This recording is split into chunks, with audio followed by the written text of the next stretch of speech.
বাংলা নাটক দেখতে কম বেশি সকলেই পছন্দ করেন। যারা প্রতিনিয়ত বাংলা নাটক, বিভিন্ন ফানি ভিডিও কিংবা টিকটক ভিডিও দেখেন, তারা সকলে এই রিয়াজকে চেনেন। খুবই কম বয়সী অভিনেতা রিয়াজ তার দুর্দান্ত অভিনয় দিয়ে পল্লিগ্রাম টিভির মাধ্যমে লাখো কোটি দর্শকের মনে জায়গা করে নিয়েছে। কিন্তু বন্ধুগণ, আপনি কি জানেন বাস্তব জীবনে কে এই রিয়াজ? তার আসল পরিচয় বা কি? আজকের ভিডিওতে রিয়াজের জীবন কাহিনী সম্পর্কে জানা অজানা সমস্ত তথ্য জানতে পারবেন। তো আমাদের চ্যানেলটি ভালো লাগলে সাবস্ক্রাইব করবেন। তো প্রথমেই রিয়াজের নাম নিয়ে কথা বললে, রিয়াজের আসল নাম রিয়াজ কবিরাজ, কিন্তু বর্তমানে লাখ লাখ দর্শকের কাছে রিয়াজ নামেই বেশি পরিচিত। জনপ্রিয় অভিনেতা রিয়াজের বয়স নিয়ে কথা বললে, রিয়াজ 2006 সালে ভারতের নদিয়া জেলার আজলামপুর নামে একটি গ্রামে একটি মধ্যবিত্ত পরিবারে জন্মগ্রহণ করেছিল।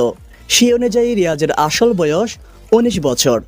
রিয়াজের পড়াশোনার বিষয় নিয়ে কথা বললে, বর্তমানে রিয়াজ তার স্থানীয় কলেজ থেকে ইন্টার সেকেন্ড ইয়ারে পড়ালেখা করছে। আপনারা কে কে রিয়াজের সঙ্গে ইন্টার সেকেন্ড ইয়ারে পড়েন কমেন্টে জানাবেন। রিয়াজের শারীরিক বিষয় নিয়ে কথা বললে, রিয়াজের উচ্চতা 5 ফুট 10 ইঞ্চি, দেহের ওজন 55 কেজি, চুলের রং কালো, গায়ের রং ফর্সা। পছন্দের বিষয় খাওয়া দাওয়া, ছবি তোলা, ভ্রমণ করা আর অভিনয় করা। পছন্দের খাবারের তালিকায় রয়েছে ফুচকা, বিরিয়ানি, চকলেট। রিয়াজের পরিবারের 4 জন সদস্য রয়েছে।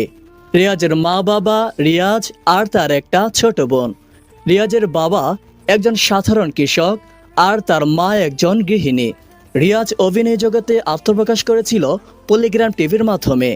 পল্লিগ্রাম টিভির শুরু থেকে রিয়াজ পল্লিগ্রাম টিভির সাথে রয়েছে। পল্লিগ্রাম টিভির শুরুর পর থেকে হঠাৎ একটা ভিডিও রাতারাতি ভাইরাল হয়ে যায়। তারপর থেকে পল্লিগ্রাম টিভি সহ রিয়াজকে আর পেছনে ফিরে তাকাতে হয়নি। এখন নিয়মিত রিয়াজ পল্লিগ্রাম টিভির সঙ্গে অভিনয় করছে। তো আপনারা সকলেই জানেন পল্লিগ্রাম টিভির মেইন মালিক রবিউল দাদা। রবিউল দাদা পল্লিগ্রাম টিভির সকল সদস্যকে প্রতি মাসে বেতন দিয়ে থাকে। তেমনিভাবে রবিউল দাদা প্রত্যেক মাসে রিয়াজকে 40,000 টাকা করে দিয়ে থাকে। তো রিয়াজের অভিনয় আপনাদের কাছে কেমন লাগে কমেন্টে জানাবেন।